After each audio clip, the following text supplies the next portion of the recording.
अब जो question start करें, ये छोटे क्वेश्चंस है, एक एक लाइन के आंसर है 1 मार्क्स की कैटेगरी में। क्वेश्चन नंबर 23 से लेकर क्वेश्चन नंबर 28 जो कल आपको भेजे हुए हैं। पहला क्वेश्चन क्या है, ये पूछ रहा है which of the following is not an example of biomass energy sources. कि ये बोलता है कि ये आपको 4 ऑप्शन दिए हुए हैं। वुड है ए ऑप्शन में, और बी ऑप्शन में आपको दिया हुआ है गोबर गैस, ये बी ऑप्शन है। सी में दिया हुआ आपको न्यूक्लियर एनर्जी, और डी में दे रखा है, ये आ गया हमारे पास न्यूक्लियर एनर्जी, और डी में इसने दे रखा है कोल। बोल रहा है कि ये 4 ऑप्शन दिए हुए हैं, इनमें से कौन सा ऐसा जो बायोमास एनर्जी का सोर्स नहीं है। देखिए वुड जो है बायोमास एनर्जी का है, क्योंकि ये भी लकड़ी है, बायोमास बोलते हैं इसको। गोबर गैस ऐसी गैस जो गोबर से प्राप्त होती है, कल भी पढ़ रहे थे बायोगैस प्लांट, ये भी बायोमास का ही जो है वो सोर्स, एनर्जी सोर्स है। और कोल की बात करें, ये भी लकड़ी से कोयला तैयार होता है, आप भली भांति जानते हैं लकड़ी से हम कोयला तैयार करते हैं। तो कोल जो आ रहा है, और दूसरी हम बात करें, अभी हम कोल और पेट्रोलियम पढ़ रहे थे पिछले वीडियो में, तो जो कोल जो है या पेट्रोलियम जो है वो कैसे बनते हैं वो मैं आपको पहले समझा चुका हूँ। जो फॉसिल फ्यूल पढ़े हमने, जो है वो लाखों करोड़ों सालों तक जो है वो प्राकृतिक आपदाओं की वजह से जो भी अर्थक्वेक आता है, भूकंप जिसको हम बोलते हैं वो आ रहा है, बाढ़ आ रही है, सूखा पड़ रहा है, कई तरह की आपदाएं आती हैं जिसमें प्लांट्स और एनिमल्स जो है वो दफन होते जाते हैं। लाखों करोड़ों सालों तक ये प्रक्रिया चल रही रहती है, और ऐसे में वहाँ से जो है हमें एक डार्क कलर कम लिक्विड मिलता है जिसको हम पेट्रोलियम बोलते हैं, और साथ ही साथ जो है वो डार्क कलर जो है वो सब्सटेंस प्राप्त होता है जो हमें कोल देता है, जिसको हम कोल बोलते हैं। तो जो जो जो जो ट्रीज़ हैं, जो प्लांट्स हैं, प्लांट्स और ट्रीज़ अलग अलग हैं। प्लांट्स जो है वो जब टूटते फूटते हैं, उनकी डिकम्पोजिशन होती है, तो प्लांट्स जो है under high temperature and pressure in the absence of oxygen, ये नेचुरल कंडीशंस रहती हैं। मैं पढ़ा चुका हूँ जब हमने फॉसिल फ्यूल पढ़ा था। तो ये प्लांट्स जो है वो टूट फूट कर हमें जो है वो डार्क कलर का जो है वो लिक्विड देते हैं जिसको हम पेट्रोलियम बोलते हैं। और जहाँ तक हम दूसरी बात करें, जो ट्रीज़ हैं, पेड़ पौधे हैं, वो जो है वो हमें जो है वो कोयला देते हैं डिकम्पोजिशन के बाद। तो कहने का मतलब ये भी हमें जो है वो बायोमास से प्राप्त हो रहा है। गोबर से गैस प्राप्त हो रही है, ये भी बायोमास ही है, वुड भी बायोमास है, मगर ये न्यूक्लियर एनर्जी जो है ये बायोमास नहीं है। तो हमारा राइट ऑप्शन क्या है? Answer is nuclear energy. This is the right answer.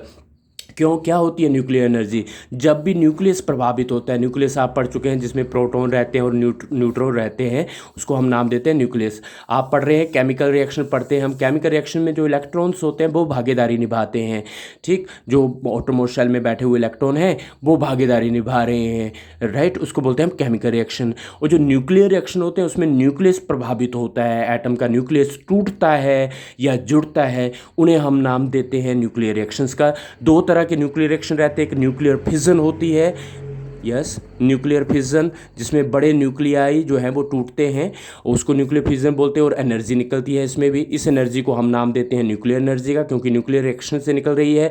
और दूसरा जो न्यूक्लियर रिएक्शन होता है उसको हम नाम देते हैं न्यूक्लियर फ्यूज़न, जिसमें लाइटर न्यूक्लियाई, हल्के फुल्के न्यूक्लियाई जो है वो जुड़ते हैं और हैवी न्यूक्लियर को जन्म देते हैं। इस दौरान भी एनर्जी निकलती है जिसको हम नाम देते हैं न्यूक्लियर एनर्जी। तो ये जो है वो जो भी एटॉमिक बम बनता है उसमें न्यूक्लियर फ्यूज़न का इस्तेमाल किया जाता है। वो जो एक तरह से सूर्य से जो हमें एनर्जी प्राप्त हो रही है, स्टार से जो हमें एनर्जी प्राप्त हो रही है, उसमें जो रिएक्शन चलता है उसमें न्यूक्लियर फ्यूज़न चलता है। कहने का मतलब ये है कि जब न्यूक्लियस प्रभावित होगा, ये जो न्यूक्लियस है ये प्रभावित होगा, तब एनर्जी निकलेगी, और उस रिएक्शन को हम नाम देंगे न्यूक्लियर रिएक्शन का, और एनर्जी जो पैदा होगी उसको दिया जाएगा नाम न्यूक्लियर एनर्जी।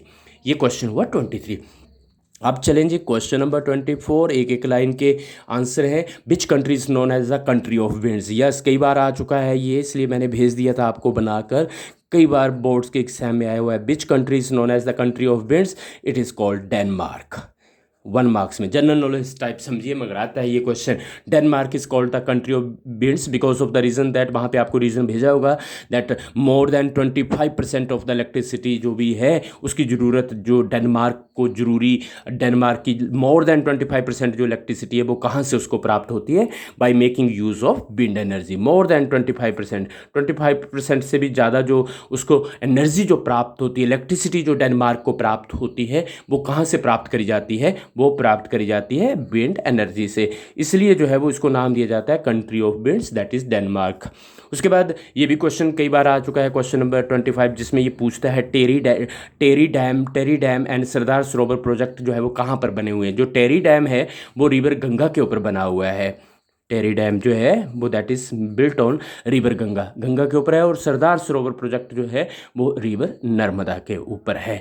तो ये याद रखना आपने, गंगा के ऊपर एक टिहरी डैम जो है वो गंगा के ऊपर है, और नर्मदा के ऊपर जो बना हुआ है वो सरदार सरोवर प्रोजेक्ट है।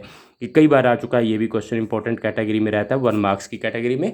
तो ये सिंपल से जनरल नॉलेज के क्वेश्चन हैं। उसके बाद इसने पूछा है, ये भी कई बार आ चुका है, in the world but is the rank of India in generating the wind energy. ये रहा क्वेश्चन नंबर 26 कि बताइए जी, विंड एनर्जी से जो इलेक्ट्रिक करंट इंडिया प्राप्त कर रहा है पूरी दुनिया में, इंडिया का रैंक क्या है। तो इसका रैंक जो है वो इंडिया का वो 5th रैंक है, ये भी याद रखिएगा। 5वें रैंक के ऊपर रहता है। तो पहले रैंक पे कौन रहेगा, पहले रैंक पे जो रहेगा वो रहेगा जर्मनी। ये क्वेश्चन नंबर 28 में लिखा हुआ है, मगर हाँ यस 28th क्वेश्चन में लिखा हुआ है। और मगर ये अभी क्वेश्चन नंबर 26 है कि in the bird but is the rank of India in generating the wind energy. तो यहाँ पर आपने लिख देना है that is the 5th rank, 5वां रैंक रहेगा विंड एनर्जी को जनरेट करने में। इंडिया का 5वां स्थान है पूरी दुनिया में जिसमें ये विंड एनर्जी से इलेक्ट्रिक करंट प्राप्त कर रहा है। उसके बाद नेक्स्ट आता है क्वेश्चन नंबर 27। क्वेश्चन नंबर 27 है, और इस क्वेश्चन नंबर 27 में इसने पूछा हुआ है, name a part of India wear wind energy is commercially harness. India का वो हिस्सा बताइए जहाँ पर जो है वो कॉमर्शियली विंड एनर्जी से इलेक्ट्रिक करंट तैयार किया जा रहा है, और वो है Kanyakumari, that is called Kanyakumari. और ये है तमिलनाडु में, ये सभी को पता है, आपको पता है, ऐसी कोई बात नहीं है। कन्याकुमारी वो स्थान है, वो जगह है हमारे इंडिया की जहाँ पर जो है वो इलेक्ट्रिक करंट जो है वो विंड एनर्जी से हार्नेस किया जा रहा है, निकाला जा रहा है। और क्वेश्चन नंबर 28 में चलें। Question number 28, in the bird. यहाँ पे मैं बताना चाहूँगा कि वहाँ पे जो आपको मैंने स्पेलिंग भेजी होगी, एल रह गया होगा, उसको ठीक कर लीजिएगा। इन the bird, WORLD, by mistake जो है वो एल छूट गया है, बर्ड रह गया, WORD, एल लगा दीजिएगा, by mistake it has happened. In the bird which country is occupying the first position. Yes, कौन सी कंट्री जो है वो पहली पोजीशन जो है प्राप्त किए हुए हैं इन हार्नेसिंग और इन generating the electric current from the wind energy. Wind energy से जो इलेक्ट्रिक करंट प्राप्त करने में सर्वप्रथम स्थान किसका है पूरी दुनिया में, और वो है जर्मनी का। और इंडिया का स्थान कौन सा है, वो है 5वां। तो इस जो है वो चीज़ को ठीक कर लीजिएगा। क्वेश्चन नंबर 28 में इन द बर्ड WORD है, और बाई चांस जो है वो यहाँ पे एल नहीं लगा हुआ, तो प्लीज़ इसको करेक्ट कर लीजिएगा। इन the bird which countries occupying the first position in generating the wind energy. की विंड एनर्जी से जो करंट प्राप्त किया जा रहा है उसमें पहला स्थान जर्मनी का है, 5वां स्थान जो है वो हमारे अपने भारतवर्ष का है, इंडिया का है। और इंडिया में कौन सी जगह है जहाँ पे विंड एनर्जी से जो है वो कमर्शियली जो है वो करंट तैयार किया जा रहा है, वो है कन्याकुमारी। बाकी आपको बता दिया है। कंट्री ऑफ विंड्स किसको बोलते हैं, वो है डेनमार्क। तो ये 1 मार्क्स के क्वेश्चन है, एक साथ ही मैंने यहाँ पे आपको समझा दिए।